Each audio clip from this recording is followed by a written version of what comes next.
like me, was contacted by local and national media saying, how are you going to proceed in future? Are you going to continue with face-to-face surgeries?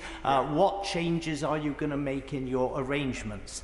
Does the Home Secretary agree with me that it is quite inappropriate for the media to ask these questions, and it is quite counterproductive and indeed self-endangering for us to answer them? Well, I thank my right honourable friend for his observation and his comments, as well as his question. This has been a sombre week for all of us in this House. It really has, and we've lost colleagues. We have lost colleagues through the most appalling attacks that we have seen clearly, first with Jo Cox and clearly Sir David Amess. It's not for us to be publicly discussing security measures at all. And I would urge, the House has already heard me say this, but I would urge everyone, for the sake of really protecting the public, our staff, our functioning democracy, to respect some of the parameters that we are clearly speaking about now, but also to respect the fact that to carry on doing our roles as elected representatives, we also have to take advice that should not be in the public domain, advice that we listen to, which will effectively shape our own behaviours, and that will then lead to greater public protection and public safeguarding and security. And we all have a responsibility, basically, to follow clearly the words that the right honourable gentleman has said, but just be very, very conscientious around what we say when it comes to security. SNP spokesperson Stuart C. MacDonald. Thank you very much, Mr Speaker. And can I just associate myself fully with the remarks both of the Home Secretary and the Shadow Home Secretary, and thank everyone and pay tribute to all involved in work to keep us safe. I thank the Home Secretary for her statement, particularly so quickly after Home Office questions on Monday. It is vital, this is our security and our working practices that are being debated, that we are kept abreast of the broad thrust of what's going on, but absolutely back the points that have already been made, that the detail of what is going on must absolutely be kept private. We are also fully behind what she has spoken about in terms of making it our mission both to protect democratically elected representatives, but also to protect a key part of that representative role, which is, of course, meeting and interacting with our constituents. And as I said before, it is imperative that we look at the implications for everybody, so not only MPs, but our staff as well, and everyone that works in the House of Commons and beyond. And as the Shadow Home Secretary said, that we look at every level of democracy too, including our hard-working councillors. And we should always be careful that by adding extra protection to one group, we don't thereby make another group more vulnerable. And so we're very pleased with the Home Secretary's reassurance in that regard. So these first urgent steps are indeed very welcome, and I join her in encouraging colleagues to take up the extra measures that have been offered to them. But it is also important, as she said, that we don't lose sight of the broader cultural change that is required, transforming a political culture in which harassing, intimidating, threatening politicians is seen as something that comes with the job. That's not something we can do overnight, but we should all work together to make sure that it does happen. Home Secretary. Mr Speaker, I thank the honourable gentleman for his comments and remarks. I think, Mr Speaker, we can judge by the tone of the House in light of the tragic events that have taken place and the reasons as to why we're here actually having this discussion right now. We are absolutely united in our determination to work together on this. This is also about the safety of our citizens and our country and our ability to function and conduct our business as democratically elected members of this House, while also ensuring that other pillars, other aspects of society where a great deal of great work takes place, good important work by other elected representatives, is also safeguarded. Safeguarding the sanctity of our conduct around democracy and delivering the service, obviously, to the British public is absolutely vital. And alongside that, Mr Speaker, if I may just briefly touch on the point about, quite frankly, what is just the cruel environment of the online space. We are absolutely determined, and I would absolutely echo the words that were said earlier on today, including by the Prime Minister and the Leader of the Opposition, around working together. This online space has become far too permissive for too much cruelty and harm, and it's not just levelled and leveraged towards elected members of Parliament. We see children, we see different people with different races, different religious groups being targeted and affected by some of the most awful, barbaric statements, quite frankly. That is what has to stop and change. And that absolutely means that we've got a lot of work to do in this space, but we will hold those responsible for hosting such cruel material on their platforms to account, because we absolutely want to bring an end to this. Mr. Speaker, many of us are very worried on behalf of our staff, so can she please make sure that there is good private reassurance, advice and additional support for them, because they often face objectionable things as well. Well, friend, Mr. Speaker, is absolutely right to, in fact, not just speak about our staff, but I think with that, acknowledge the incredible work that they do to support us. That enables us to go about our business as constituency MPs. And on that point, Mr. Speaker, I know it's been touched on in the House already today and earlier on this week. Our staff are subject to some of the most appalling abuse that actually comes to us, but they are the ones that receive it, see it, take the telephone calls, and sadly receive the emails. Again, providing support to them.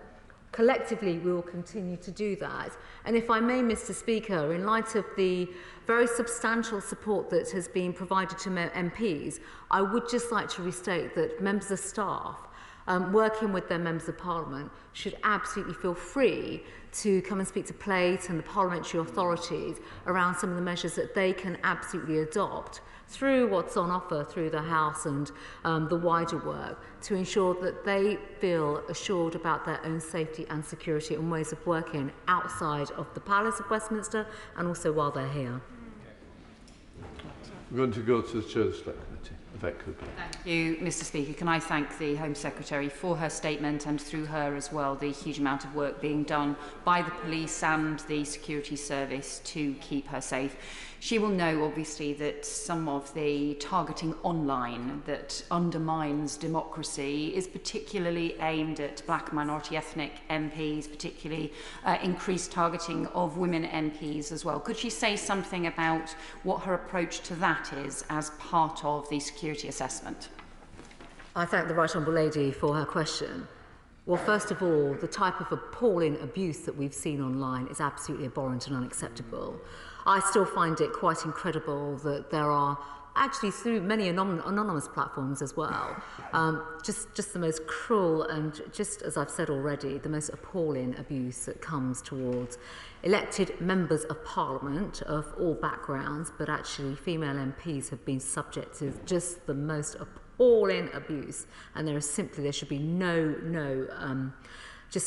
tolerance of that whatsoever.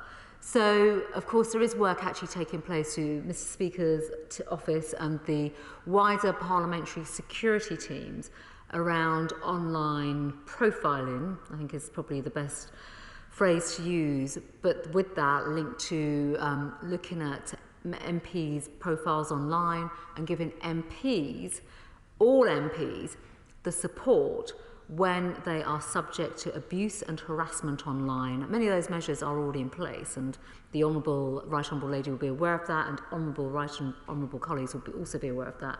But there will be further information coming to all colleagues around what more will be done on that basis and how they can be assured and how they actually engage with the teams within Parliament. Wendy Chamberlain. Thank you, Mr. Speaker, and I thank the Home Secretary for her statement, but I will pick up with her after the statement on a particular MP's case in that regard. We are 650 individuals representing 650 constituencies covered by a number of police forces, and to pick up on the comments from the Right Honourable Member for New Forest East, there is a variety of support available to us. What I want to ask the Home Secretary is what support is going to be in place for individual forces to help members make the right decisions about the support that is available to them. It's not for MPs to decide what is the best support. It's about taking those recommendations on the threat assessment so that we can take appropriate and proportionate support to protect ourselves and our staff. Well, the Honourable Lady makes a very important point, but what I would say on this is at a national level. So all police forces throughout Bridger are absolutely engaged And there is national police leadership on this, policing leadership, through CT policing, but also through National Police Chief Council, and she'll be familiar with the structures around that in particular. Part of this work, and I would like to emphasise this to all colleagues, is absolutely ensuring that there is consistency across the United Kingdom, across all police forces, for all members of Parliament. That is why I stood up this work over the weekend, in particular, to ensure that obviously all honourable and right honourable members have been contacted, particularly as we were in a weekend situation, members out and about in their constituency, plus looking ahead to this weekend and future weekends. Consistency of communication, consistency of advice, consistency of support to all members, and of course docking in with the wider parliamentary security that is stood up through Plate and through Mr Speaker's office as well.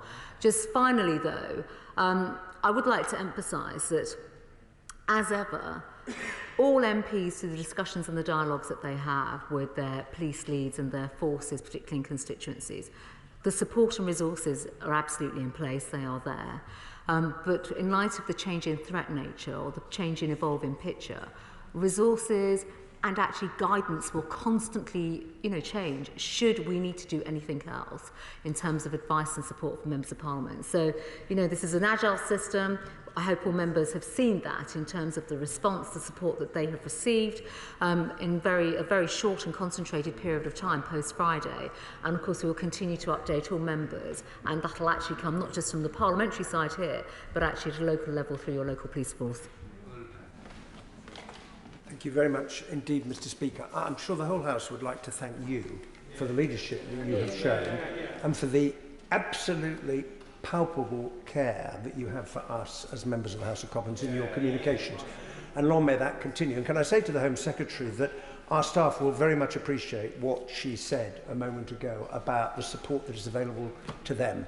On the subject of consistency, can I just ensure that IPSA is going to be absolutely part of this process? Because if we are going to have a consistent message about what is available and the funding being there to pay for things, it's no good if that consistency does not extend to the rules that IPSA applies. So if I could encourage her to pick that point out, I'm sure she's already doing so, we'd all appreciate it. Well, the right honourable gentleman is absolutely right, and in fact it is through Mr Speaker's offices and diligent work and support for all members that that has absolutely been picked up and addressed. But of course, as I've emphasised to all colleagues in the House today, we have to be agile and flexible. And so when it comes to providing support to MPs, that is clearly something that IPSA will be engaged in and will obviously be working with all colleagues to make sure that that message is carried through. We now come to Kirsten Oswald. I'm sorry. Home Secretary. I appreciate the tone that the Home Secretary has taken in going through all of this update this evening for us. I was interested in what she had to say about other elected representatives, such as councillors, and in due course it would be helpful to hear more about what that might look like. But I'm particularly interested in some reassurance in relation to staff members, as other honourable members have said, staff members here, but also staff members who are in our constituencies and who are there when we are here. And I wonder if she's able to say a little more about the ongoing support that she anticipates being available to them in order that they also can feel reassured about their well-being.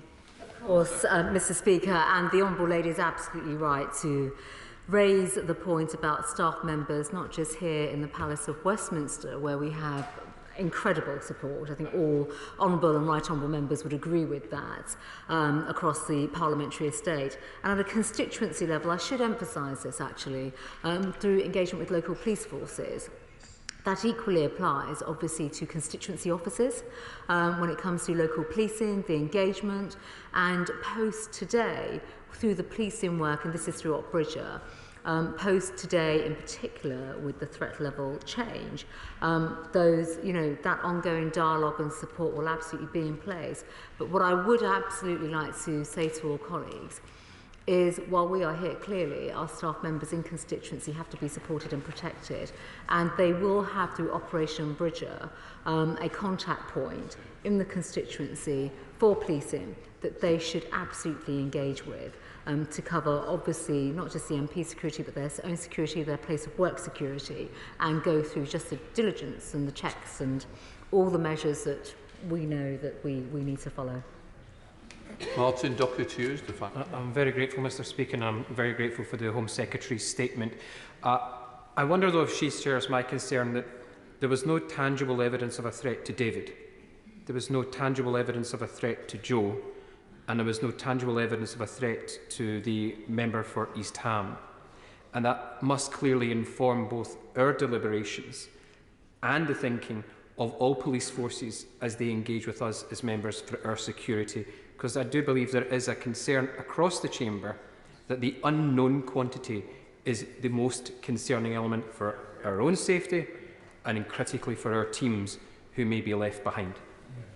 Well, the Honourable Gentleman, Mr. Speaker, is absolutely correct on this in that sense about how, and this comes back to the agility across police forces to respond and also to protect not just us, but members of the public who also engage with us in our constituencies. And even while we are here, there'll be members of the public that are going to your constituency offices constantly, putting letters in, making appointments, things of that nature.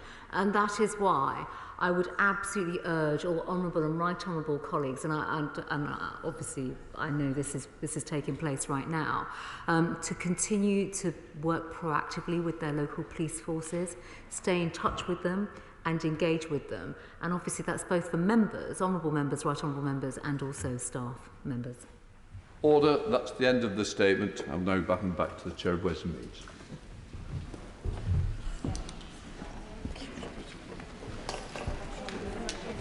Order. We now come to motion number 4 on civil aviation. Minister to move. I beg to move. The question is, as on the order paper is made, that opinion say aye. Aye. Of the contrary, no. I think the ayes have it. The ayes have it. Petition. Emma Hardy. Thank you, Madam Deputy Speaker. Rail links to Hull are amongst the poorest in the north of England, with train service reliability 60% or lower. Currently, on average, it is quicker to travel between Leeds and Hull by road than it is by rail. Electrifying the Leeds to Hull route via Selby and significantly upgrading the railway line between Sheffield and Hull via Goole will mean cleaner, faster and more reliable trains can run in and out of Hull and bring 1.7 million more people and 49,000 more businesses within 2 hours of Hull.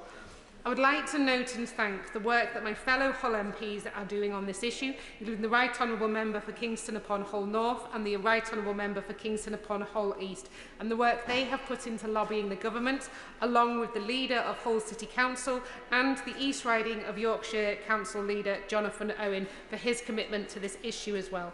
I would like to further note the online petition, which has so far gathered over 433 signatures.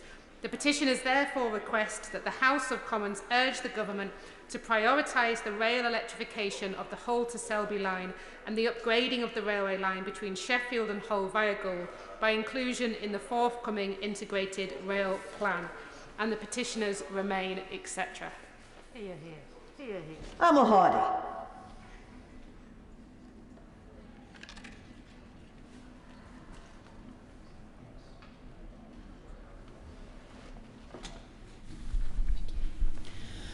Petition, electrification of the Hull to Selby railway line. I beg to move that this House do now adjourn. The question is that this House do now adjourn. Dr. Caroline Johnson. Thank you. Thank you, Madam Deputy Speaker. Madam Deputy Speaker, smiles are very important. When we smile, it makes us happier and it makes those around